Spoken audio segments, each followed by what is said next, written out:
So my name is Renee Kostick, and I work with the state 4-H office, and I work with the 4-H horse program and dog program currently, as well as animal science in the Northeast region. And I'm located out of the Brainerd Regional Office. Well, normally I am. Right now I'm operating out of my house as everyone else is. This morning we've got a long day planned for you, but I think it'll be a great day, and it's broken up into sections. So just so you know how the day will work, the entire day will be recorded. If you signed up for specific sessions or said you were interested in specific sessions, after our training today, we'll be breaking this training apart and sending out separate recordings. So if you were interested in the showmanship and the agility part, you will get those chunks in separate emails. That way you don't have to sort through the whole training of the day to pull out the pieces that you're interested in. So I think that that's a nice part that we can do by having the training this way. And I'm glad that we were able to do the training this way, because I think we're going to capture a lot of people in a safe way and reach the majority of the people, whether they were able to be on today or not. We'll be able to connect with them and be able to get the information out. So that's an exciting thing that we have going today and this year. I just want to talk a little bit about the protocols that will happen for this summer. And know that we're still working on finalizing those, so I don't have a document yet that I can send to you, but as soon as those are finalized, which should be soon, they'll be available, and your county extension educator should reach out to those of you who are trainers and be able to get that to you to be able to move forward with your dog training sessions. And I know some have started, and I'm sure that you have connected with those people. There's not a ton of stipulations, which is the exciting thing, I think, for dog, is that we know that we can go ahead and hold our dog events for this year. They may look a little different, and we have a few different things that we have to abide by and hold to for safety reasons, but we're able to do dog, and that's exciting that kids are able to get back in and that we're able to get back into our face-to-face programming that we missed most of last year. So some of those protocols, masking. So what we're calling dog training sessions is similar to any clinic that we might hold in horse, in livestock, in dog, and any of those things. So they fall under the protocol that we're going to be held to for clinics and trainings. So it's a little bit different in our showcases, which will be our dog shows at the county levels and state. And those are we're still working on those protocols, more or less, on how we have to manage those, especially if your dog shows are held at your county fairs. If you have county fairs this year, some counties I know are still on the fence. Not 4-H and extension. We have committed to doing in-person showcase events this year. So we're working with counties right now to determine if those will happen at fairs, if they can happen at fairs, or if they will happen outside of the county fair. But we are able to offer in-person showcases for our kids, both on the county and at the state level. And state, again, is a little bit up in the air depending on state fair and those of where those might happen and how they might happen, but we will be holding those. So that's also exciting news that we can share with kids. So for our clinics, or what we call our dog training sessions, there will be masks required.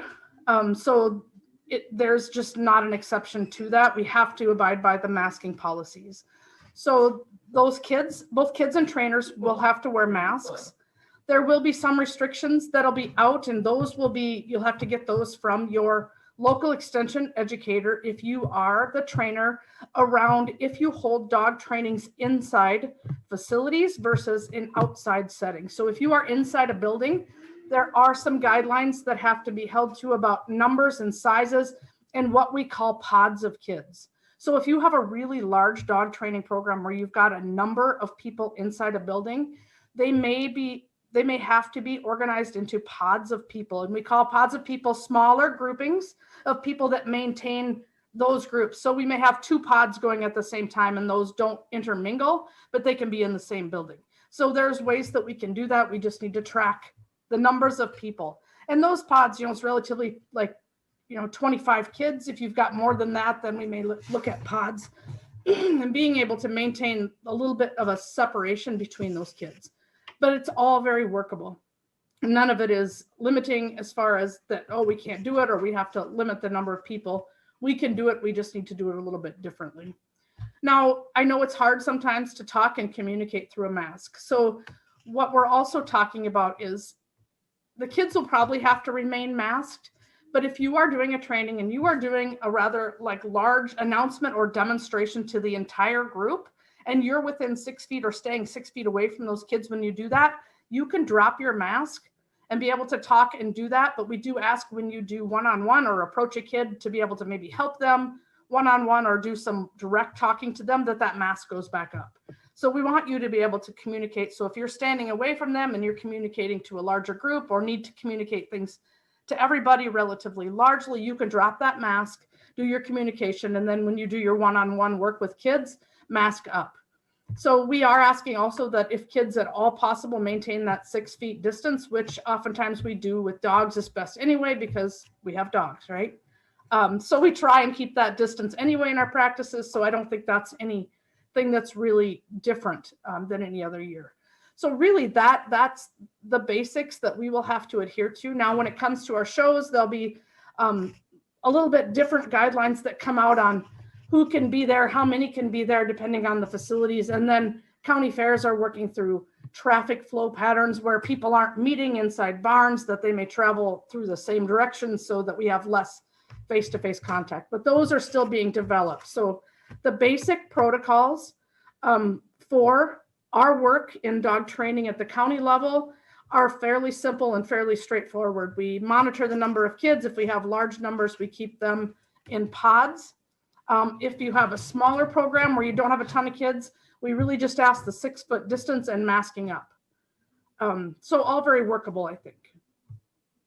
And if you have questions, you can either reach out to myself or your county extension educator, and they can work through those. Or if you've got a unique situation or unique setting where you're just different and you want to just talk through it, we certainly wouldn't say that because you're different that you can't do it. We just work through it and figure out how we make that opportunity as safe as we possibly can. So we just reach out and have those contacts and connections with your local educator or myself as well, and we'll be able to work through those protocols with you. Because we want this to be successful and we want it to be safe, and we want to be able to have dog training this year. I know that COVID is somewhat controversial for a lot of people. There are lots of different feelings of masking up and what's required and all of those things. And I don't want to get into the politics, but I do want to explain a little bit of the direction of where extension is at and what protocols we have to follow and why. Because if you've been at other events or other shows or anything else, and the same with open horse shows and those kind of things, they are generally not held to as strict of standards, or potentially not held to as strict of standards as we have to in 4-H. And I just want to explain a little bit about why we are a little bit different than other organizations or other events and opportunities that you may have seen. Excuse me. So we are held under the restrictions. We are a part of the University of Minnesota, so we do need to follow all protocols that the University of Minnesota requires us to follow. And their policies are developed along with us for 4-H. But the guidelines that we follow are from the CDC, the Minnesota Department of Health, the governor's office, as well as the University of Minnesota. So we are considered as 4-H a youth organization. So our sole purpose is to educate and benefit youth and provide youth programming. So that's a little bit of that keyword is youth, about where we stand.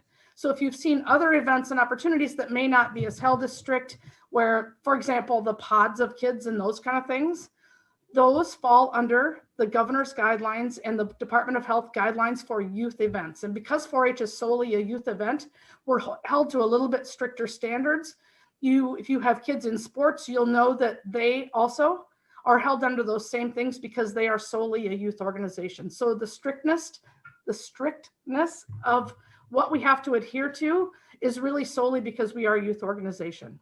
So if you have been to, I don't know about AKC shows, if they have been showing, if they're have more relaxed, but I know in the open horse show world, some of those are relaxed. For example, WSCA hasn't been as strict. And when people question that about how come they can do things differently than we have to do them and why are we so strict, it's really because their organizations are generally adult or youth and adult organizations. So their purpose isn't solely youth. So we have to be held to a different standard. And those standards are available. If you look under the Minnesota Department of Health and you look under youth sports and youth programming is where you'll find the majority of where our requirements are built from. So it isn't us saying, yep, we want to be tougher on you. It's that we are held to a little bit different standards being solely a youth organization. So just a little bit of background. If you have questions from families, parents, or people about why we have to do what we do, it's because we are a youth organization, which is different than some other organizations or events that you may see happening. Questions for me around protocols and those kind of things. Renee, there was one asked in the chat about face shields instead of masks. We are still requiring masks versus face shields, or a combination of both. Because we have gotten word that they don't feel like the masks are as safe because just for the location, so of where they're placed on your face. Any other questions?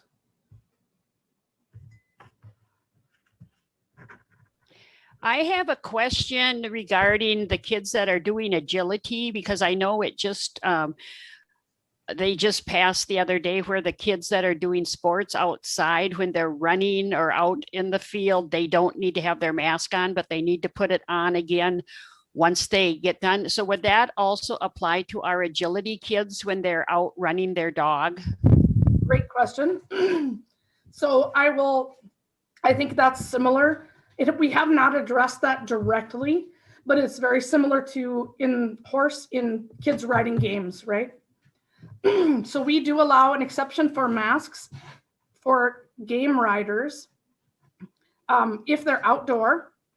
So they're potentially, if you have an agility youth who's in an arena area or your event area, which would be your dog training agility course, if they are in there by themselves, I would say similar to games riders, they do not have to wear a mask, but they need to mask up when they leave what you have designated as their course area.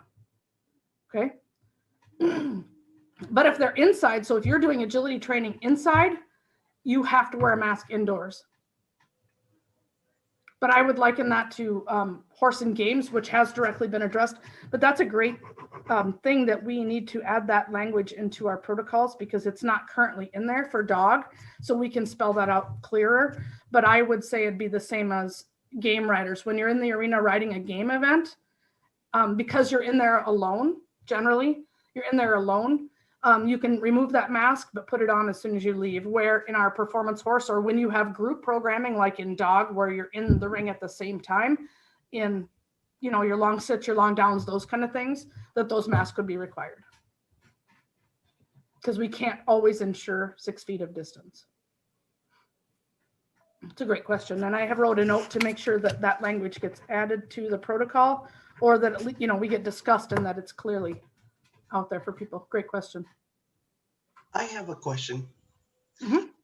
Touching like in junior showmanship when you're inspecting the dog and stand for examination for obedience and maybe having to take the use lead to show them, how to demonstrate with their dog. Is that okay? What I'm talking about is touch. Is it okay for me to touch their dog? Is it okay for me to touch their lead? It is. Yes. You may want to put into place, some kind of sanitary or do your best to have, you have hand sanitizer at your events. So potentially if you have done that you could quick sanitize your hands, but it will be allowed to be done. And touching dog is fine. Yeah. Because what we've been told is that the virus is not being spread as much by touch, so that some of those things are okay, but we do ask that protocol be put in place so that if you are touching, that you do use hand sanitizer. Thank you for clarifying that. Yep, and I'm going to make that note too so that we can help to make this as clearly as we can as things come out. So the No, it's fine. We got time. Okay, so the Cloverbud policy, similar. So Cloverbuds are not to have direct control of their animal. So they need another youth, older youth, or an adult who's in control of that animal. So it's a little bit different, and it's a little bit, I know, and again, there are people who believe this is right, believe that it's wrong. But the Cloverbud policy we have in place as University of Minnesota is that if you have a Cloverbud exhibiting dog, that they don't have direct control. Now they can help with that animal, but they're not the one at the lead. So if there is an incident, an accident or whatever, that the adult can take control of that dog and that it's not a Cloverbud there. So they can answer questions for showmanship. They can do all of those pieces, and we expect them to interact and to learn. They just can't have direct control of the dog at our events. Jump in 1 second because there was a question that came, and I just like to address it quickly because I didn't. One thing that I would like to point out is that we are writing the protocols right now, and when those are released, but we are ready and willing to, as things change, so hopefully things continue to loosen up.